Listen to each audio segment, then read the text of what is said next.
4 T20 West Indies और Australia के दरमियान, मैदान भी वही, क्राउड भी वही, टीम भी वही। देखते हैं कौन सी टीम फातेह करार पाती है। ऑस्ट्रेलियन कैप्टन हुए फिर नाकाम, Cameron green still 50-50-50। West Indies की टीम जितनी पावरफुल उतनी ही नाकाम निकली। कैमरन ग्रीन की बैटिंग देख के दुनिया क्रिकेट हैरान रह गए। मैक्सवेल ने किया भरपूर मज़ाहमत वेस्ट इंडीज के बॉलरों का। Maxwell man of the match करार पाए। बॉलिंग में नाकाम निकले लेकिन बैटिंग लाजवाब की ऑस्ट्रेलियन। कैमरन ग्रीन ने भी छक्कों की बारिश कर दी। जोश इंग्लिश की तबाहकुन बैटिंग। जोश इंग्लिश की शॉट देख के वेस्ट इंडीज बॉलर हुए परेशान। 4 T20 में 4 ही बार वेस्ट इंडीज टॉस हारी। आज हम आपको T20 मैच नंबर 4 के बारे में बताएंगे जो कि वेस्ट इंडीज और ऑस्ट्रेलिया के दरमियान जारी था, और उसमें दोनों टीमों की क्या कारकर्दगी रही उसके हवाले से बताएंगे, और कौन सी टीम अच्छी परफॉर्म करके जीती उसके हवाले से भी हम बताएंगे। सबसे पहले टॉस का बताएं तो 4 मैच थे, चौथा मैच था T20 का, और चारों ही बार ऑस्ट्रेलिया टॉस जीती और वेस्ट इंडीज को बदतरीन टॉस से शिकस्त हुई, और जैसे टॉस जीते वैसे मैच भी जीते। ये एक फार्मूला अपनाया हुआ है ऑस्ट्रेलियन कैप्टन ने, और ऑस्ट्रेलियन कैप्टन का ये फार्मूला मेरे ख्याल में दुरुस्त साबित हो रहा है। अगर मैं बात करूं वेस्ट इंडीज की तो वो अपने होम ग्राउंड में आज 4 T20 में भी टॉस हारे, और हमेशा की तरह ऑस्ट्रेलिया टॉस जीत के पहले बॉलिंग का फैसला किया। अगर मैं वेन्यू की बात करूं तो वेनर पार्क है, और जो लास्ट मैच भी वहां पे हुआ है 2+ स्कोर वहां पे बनता है। छोटा ग्राउंड है, और देखना होगा कि दोनों टीमें क्या परफॉर्मेंस देती हैं। अगर मैं दोनों टीमों की इनिंग स्टार्ट होने से पहले खिलाड़ियों की बात करूं तो कुछ चेंजिंग देखने को मुझे नजर आई दोनों टीमों में। अगर बात करें वेस्ट इंडीज की तो Braden king, Sai hope opening हमेशा की तरह स्टार्ट करते हैं, और रोस्टन चेज है इनके पास, शरफान रिदरफोर्ड हैं, और रोमन पॉल, शेमरॉन हैटमेयर है इनके पास। उसके बाद रोमियो शेफर्ट हैं, और जॉनसन होल्डर हैं। मैथ्यू फोल्ड को इन्होंने शामिल किया। उसके बाद अकील हुसैन और ब्लेड्स को दोबारा इन्होंने ऐड किया। तो टीम सारे ही इनके प्लेयर खेलने वाले हैं और लॉन्ग शॉट खेलने वाले हैं, और रोकने वाली तो बात ही कोई नहीं वेस्ट इंडीज की। और देखना होगा कि इस बार ये क्या परफॉर्मेंस देते हैं। दूसरी जानब अगर बात करूं ऑस्ट्रेलियन की तो मिचेल मार्श कैप्टन जो कि ऑस्ट्रेलियन टीम की क़यादत कर रहे हैं, और 3 मैच ये लगातार विन हो चुके हैं, और उनका साथ दे रहे हैं ग्लेन मैक्सवेल जो कि ओपनिंग स्टैंड में है, और जोश इंग्लिश है इनके पास विकेट कीपर, और शानदार कारकर्दगी इन्होंने पिछले 3 T20 में बताई है। कैमरन ग्रीन जो कि ये भी फॉर्म में जारी हैं, और उसके बाद मिचेल ओवन है, कॉपर कॉनली है, और इन्होंने यहाँ पे चेंजिंग की है थोड़ी सी। एरोन हार्डी को इन्होंने शामिल किया जो कि ऑलराउंडर है, बड़े बेहतरीन बैट्समैन भी हैं। मुझे ये पर्सनली तौर पे बड़े पसंद है क्योंकि ना सिर्फ ये बॉलिंग बल्कि बैटिंग भी बड़ी शानदार करते हैं। उसके बाद इन्होंने फास्ट बॉलर में चेंजिंग की है, ब्रैट लेट को इन्होंने शामिल किया है। ये भी अच्छे बॉलर हैं, कम मैच खिलाए हैं लेकिन अच्छी परफॉर्मेंस इन्होंने दी है। उसके बाद शॉन एबर्ट को इन्होंने दोबारा शामिल किया है, और इनके साथ दे रहे हैं जो कि नथन इल्स, और उसके बाद spin bowling leg spinner bowler जो कि एडम जंपा इनके टीम को ज्वाइन करेंगे। तो वेस्ट इंडीज जहाँ पे चेंजिंग की वहाँ पे ऑस्ट्रेलिया ने भी कुछ चेंजिंग की, और इनका बनता भी था क्योंकि ये ऑलरेडी 3 मैच जीत चुके हैं, तो इन्हें नए प्लेयर खिलाने की जरूरत थी और आजमाने की भी जरूरत थी। अगर मैं बात करूँ वेस्ट इंडीज की फर्स्ट इनिंग की तो कोई भी प्लेयर ज्यादा एक लॉन्ग इनिंग ना खेल सका। जस्ट एक ही प्लेयर इनका 30 स्कोर तक गया, और उसके अलावा बाकी कोई भी प्लेयर कुछ खास रन ना किया, लेकिन अलबत्ता 20+ स्कोर जरूर किए हर एक ने। और अगर मैं इनकी तरतीब से बात करता जाऊं तो सबसे पहले ब्रैडन किंग की बात करूं, 18 रन इन्होंने बनाए, और ये ब्रैटलेट का शिकार हुए, और बड़ी ही उन्होंने स्लो बॉल फेंकी लेकिन ये इसको जज ना कर पाए और कैच आउट होके पवेलियन लौटे। 23 रन पे पहली विकेट गिरी है, और अगर मैं सेकंड विकेट की बात करूं तो साई होप आउट हुए, 10 रन इन्होंने बनाए, 32 पे सेकंड विकेट गिरी और ये भी ब्रेट लेट का शिकार हुए, ये भी कैच आउट हुए और बड़ी अच्छी टेक्निक के साथ ब्रेट लेट ने बॉलिंग की। और उसके बाद अगर मैं रोस्टन चेस की बात करूं तो बगैर कोई रन बनाए पवेलियन लौटे, हार्डी का ये शिकार हुए और थर्ड विकेट जो कि 43 रन पे गिरी। उसके बाद 4 विकेट की बात करूं तो शरफान रिदरफोर्ड 31 रन, ये वाइज प्लेयर है जिन्होंने 30 प्लस स्कोर किया और ये एडम जंपा की बॉल पे पवेलियन लौटे और वेस्ट इंडीज के 4 खिलाड़ी 67 रन पे पवेलियन लौट गए। उसके बाद अगर मैं इनकी बात करूं शैमरॉन हैटमेयर की तो वो भी जस्ट 16 रन बनाए और शान एबट का वो शिकार हुए। यूं वेस्ट इंडीज के 5 खिलाड़ी जस्ट 110 रन पे पवेलियन लौट गए।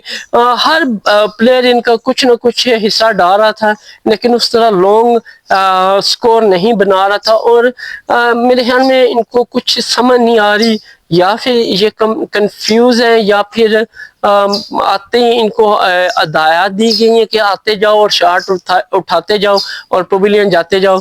ये एक बिल्कुल नॉनसेंस सी क्रिकेट खेल रहे हैं जो कि मुकम्मल तौर पे मुझे फेल दिखाई देती है कि कोई भी प्लेयर इनका रुक के कुछ बॉल डॉट कर ले या कुछ पिच को समझ ले फिर अपनी इनिंग को स्टार्ट करे, लेकिन ऐसा कुछ भी नहीं दिखाई दिया। जो भी आया हिट की, 1-2 6 लगाया या 1-2 4 लगाया, उसके बाद पवेलियन। तो ये कोई टीम को एक ऊपर की तरफ लेके जाने का तरीका नहीं है।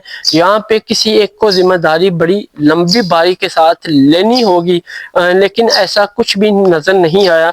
अगर मैं बात करूं 6 विकेट की तो रोवन पॉल जो कि 28 रन बनाए और इन्होंने हिट्स कमाल की हैं, कोई शक नहीं है इसमें, लेकिन वही बात कि 2-3 बाउंड्री लगाओ और पवेलियन लौट जाओ। ये हार्डी का शिकार हुए और 6 खिलाड़ी इनके 190 रन पे पवेलियन लौटे। उसके बाद अगर 7 खिलाड़ी की मैं बात करूं तो रामी शाफिट जो कि ये भी 28 रन बनाए और एडम जंपा का शिकार हुए। बिल्कुल बॉल जज किए बगैर हिट करने की कोशिश की, बॉल कहाँ पे, बैट कहाँ पे, मुंह कहाँ पे, तो फिर इनको पवेलियन ही जाना था और क्या करना था।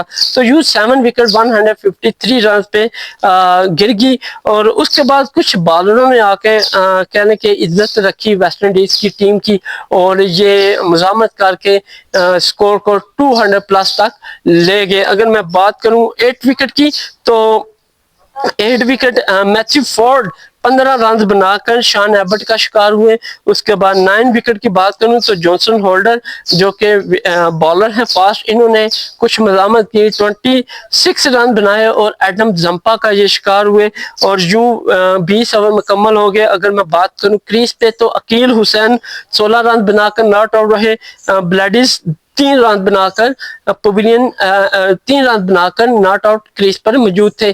तो जो वेस्ट इंडीज का अगर 20 ओवर का टोटल स्कोर मजमूई स्कोर की बात करूं तो 9 विकेट 205 रन पे गिर गई और 20 ओवर इन्होंने मुकम्मल खेले। अगर एक्स्ट्रा की बात करूं तो ऑस्ट्रेलिया ने 14 रन इनिंग में एक्स्ट्रा दिया। टॉप विकेट टेकर की बात करूं तो इस बार भी एडम जंपा 3 खिलाड़ियों को आउट कर सके। हार्डी जो कि बेहतरीन बॉलर भी हैं और बैट्समैन भी हैं, इन्होंने इस बार 2 विकेट्स ली और शान एबर्ट ने भी 2 खिलाड़ियों को आउट किया और ब्रेट लेट ने भी 2 खिलाड़ियों को आउट किया। और यहाँ पे अगर वेस्ट इंडीज के टोटल खिलाड़ियों की बात करूं तो सारों ने मिला जुला ही रिस्पांस किया, 20 प्लस स्कोर किया। जैसे एक ही खिलाड़ी इनका 31 तक गया, बाकी कोई भी प्लेयर इनका कुछ खास परफॉर्मेंस नहीं दे सका। अगर इनकी टॉप पार्टनरशिप की मैं बात करूं तो रोमन पॉल और शैमरॉन हैटमेयर की 43 रन की टॉप पार्टनरशिप लगी। उसके बाद जॉनसन होल्डर और रामियो शाफट की 34 रन की पार्टनरशिप रखी, सेकंड पे रहे और थर्ड पे जॉनसन होल्डर और मैथ्यू फोर्ड जो कि 31 रन की पार्टनरशिप लगी। बाकी कोई भी एक अच्छी पार्टनरशिप लगाने में कामयाब ना हुआ और यूं ऑस्ट्रेलिया को 205 रन का टारगेट इन्होंने दिया 4 T20 मैच में और देखना होगा ऑस्ट्रेलिया इसमें कामयाब हो पाता है या नहीं। ऑस्ट्रेलिया ने वक्फे के बाद अपनी इनिंग का आगाज किया तो early breakthrough West Indies को मिला एक नए बॉलर की सूरत में। जी हाँ, अगर मैं बात करूं ब्लेड्स की तो उन्होंने 0 रन पे ही मिचेल मार्श को, जो कि ऑस्ट्रेलियन कैप्टन है, उनको एलबीडब्ल्यू आउट करके हैरान कर दिया और अपनी टीम को एक बड़ा ब्रेक थ्रू दिलाया। मुझे लग रहा था कि आज इनकी बॉलिंग की तरफ से फॉर्म नजर आ रही है, लेकिन फॉर्म तब नजर आती जब जोश इंग्लिश कह रहे कि उनके हाथों काबू आता। जी हाँ, अगर मैं बात करूं जोश इंग्लिश की, तो वो आके क्रीज संभाली ग्लेन मैक्सवेल के साथ, और यकीन माने इसने इतनी खूबसूरत शॉट्स खेली और इसने धो के रख दिया वेस्ट इंडीज के अकील हुसैन, ब्लेड्स हो या फिर रोस्टन चेज हो या फिर अपना रोमियो शेफर्ट हो, सबको इन्होंने बराबर का धोया। और जस्ट मैक्सवेल का एक या दो स्कोर था तो जोश इंग्लिश ने अपनी 50 भी मुकम्मल कर ली और इतनी तेज खेले कि यकीन माने वेस्ट इंडीज के बॉलर ही परेशान हो गए कि जोश इंग्लिश को काबू कैसे करें। और काफी उन्होंने स्ट्रेटजी लगाने के बाद जोश इंग्लिश को 51 रन पे पवेलियन भेजा। यूं ऑस्ट्रेलिया की सेकंड विकेट 66 रन पे गिरी और रामियो शेफर्ड का ये शिकार हुए और जोश इंग्लिश ने बड़ी बेहतरीन इनिंग खेली, 51 रन जस्ट 30 बॉल पे बनाए। उसके बाद ग्लेन मैक्सवेल और कैमरन ग्रीन का कह लें कि क्रीज पे मौजूद थे दोनों, और यहाँ पे कैमरन ग्रीन को मैक्सवेल ने बोला होगा कि आप थोड़े रुके, मैं अब हिट करता हूँ, और मैक्सवेल ने इतनी शानदार हिट्स की, जस्ट 18 रन पे 47 रन बना डाले और 6 इतने खूबसूरत लगाए कि कमेंटेटर क्राउड दाद दिए बगैर रह ना सके। और जस्ट 18 बॉल खेली और जस्ट 18 बॉल खेली और 47 रन बनाए और ऑस्ट्रेलिया की थर्ड विकेट 129 रन पे गिरी और ये अकील हुसैन का शिकार हुए। और यहाँ से मुझे लग रहा था कि मैच काफी हद तक ऑस्ट्रेलिया के कहने के पड़ले में जा रहा है। और उसके बाद अगर बात करूं कैमरन ग्रीन और मिचेल ओवन के दरमियान क्रीज पे आगाज हुआ इनिंग का, लेकिन मिचेल ओवन ज्यादा देर ना टिक सके और जस्ट 2 रन बनाए। 134 रन पे ऑस्ट्रेलिया के 4 खिलाड़ी पवेलियन लौट गए और ब्लेड ने इनको आउट किया। यूं ब्लेड्स की सेकंड कहने के विकेट थी। उसके बाद कहने के कॉपर कॉनली आए, लेकिन वो भी आते ही ब्लेड्स की बाल पे पवेलियन लौटे और 0 रन बनाया उन्होंने। यू ऑस्ट्रेलिया के अर्ली 5 खिलाड़ी पवेलियन लौट के जस्ट 134 रन पे। और उसके बाद अगर मैं बात करूं 6 विकेट हार्डी और कैमरन ग्रीन के दरमियान एक लॉन्ग पार्टनरशिप लगी और इन दोनों ने आके क्रीज को संभाला, ना सिर्फ बल्कि टारगेट को भी अचीव करने की कोशिश की। और कैमरन ग्रीन का यहाँ पे हार्डी ने 23 रन पे साथ छोड़ा। यूं ऑस्ट्रेलिया के 6 खिलाड़ी पवेलियन लौटे 185 रन पे और ये जॉनसन होल्डर का शिकार हुए। उसके बाद अगर मैं बात करूं कैमरन ग्रीन की, तो Cameron Green back to back 50 बना के ना सिर्फ अपनी इनिंग को बल्कि अपनी टीम को भी कामयाबी दिलाते जा रहे थे। अगर मैं कैमरन ग्रीन की बात करूं 55 रन बनाकर ये क्रीज पे मौजूद थे और नॉट आउट रहे। इनका साथ ब्रेट लेट दे रहे थे और जस्ट 9 रन बनाए। और कैमरन ग्रीन ने इतनी तेज शॉट खेली स्ट्रेट पे, लेकिन बॉलर का हाथ लग गया जिसकी वजह से ब्रेट लेट को पवेलियन लौट के जाना पड़ा। यूं ये रन आउट हो गए रोमियो शेफर्ड की बॉल पे। उसके बाद शॉन एबर्ट जस्ट 1 रन बनाए और यूं कैमरन ग्रीन ने ये मैच अपने नाम किया, बल्कि 50 भी मुकम्मल की और बैक टू बैक 50 लगा के अपने कोचेस को मजीद एतमाद में लिया। और ऑस्ट्रेलिया ये टारगेट बआसानी 205 रन का 7 विकेट पे पूरा कर लिया। अगर ओवर की बात करूं तो 90.2 ओवर इन्होंने खेले और एक्स्ट्रा की बात करूं तो 18 रन एक्स्ट्रा दिया वेस्ट इंडीज ने इनिंग में। और इनके विकेट टेकर की बात करूं, ब्लेड्स ने 3 खिलाड़ियों को आउट किया। शानदार बॉलिंग की, बड़ी कोशिश की इन्होंने कि ऑस्ट्रेलियन बैटर को अर्ली पवेलियन भेजूं, लेकिन उसमें कामयाब ना हो सके। उसके बाद जॉनसन होल्डर, रामियो शेफर्ड और अकील हुसैन ने भी एक एक खिलाड़ी को पवेलियन भेजा। अगर ऑस्ट्रेलिया के टॉप विकेट अगर ऑस्ट्रेलिया के टॉप पार्टनरशिप की मैं बात करूं तो जोश इंग्लिश और मैक्सवेल के दरमियान जोश इंग्लिश और मैक्सवेल के दरमियान 66 रन की पार्टनरशिप लगी।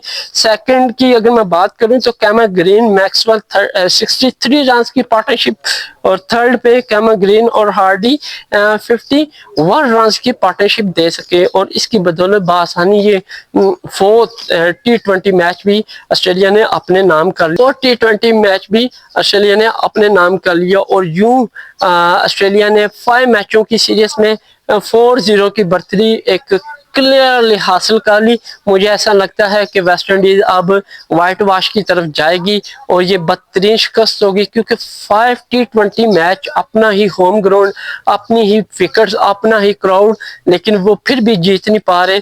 ये देखना होगा कि फेलियर किस में है, या खिलाड़ियों में है या फिर इनके कोचेस में। इसकी बड़ी शिद्दत से तवज्जो देने की ज़रूरत है, क्योंकि वेस्ट इंडीज़ मुकम्मल नाकामी का सामना कर रहा है और इनके जितने भी प्लेयर्स हैं वो कुछ भी परफॉर्मिंग नहीं दे रहे, जिसकी वजह से वेस्ट इंडीज़ मुसलसल नाकामी से दो चार है। देखना होगा कि 5th मैच वेस्ट इंडीज़ जीत के क्लीन वाइट वॉश से बच सकती है या फिर नाकामी का सामना करती है। जो दूसरी जानब अगर मैं देखूँ तो ऑस्ट्रेलियन के जो बैटर है या बॉलर हैं टोटली फॉर्म में है, चाहे नए लड़के हैं या पुराने हैं, दोनों ही बेहतरीन फॉर्म में हैं और अच्छी कारकर्दगी का मुजाहरा कर रहे हैं। और मुझे लगता है कि वो वाइट वॉश के मूड में है और वो वाइट वॉश की देने की पूरी कोशिश करेंगे। और देखना होगा कि 2 दिन बाद मैच है 5th, और देखना होगा कि ये कामयाब हो पाते हैं वाइट वॉश में या फिर वेस्ट इंडीज। तो मिलते हैं नेक्स्ट वीडियो में, तब तक के लिए इजाज़त दें। अल्लाह हाफिज़।